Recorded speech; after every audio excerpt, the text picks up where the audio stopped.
Hey guys, in this video we're going to take a look at how you can set your mail swipe action to none, mark as read, flag, move message or archive on the iPhone 13 or the iPhone 13 Pro.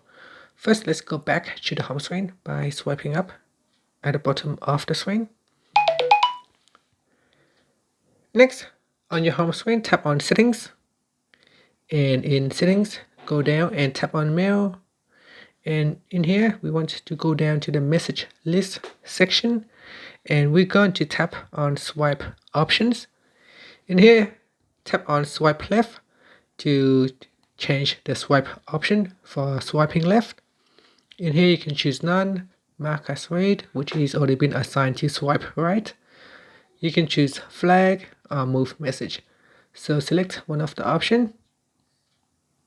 And then if you want to set swipe right action, you can tap on that, and in here you can choose none, mark as read, flag, move message or archive. And that's it. It said that quickly access features like trash, flag and archive by swiping list items to the right. And that's it. Finally, you can swipe up to go back to the home screen. Thank you for watching this video. Please subscribe to my channel for more videos.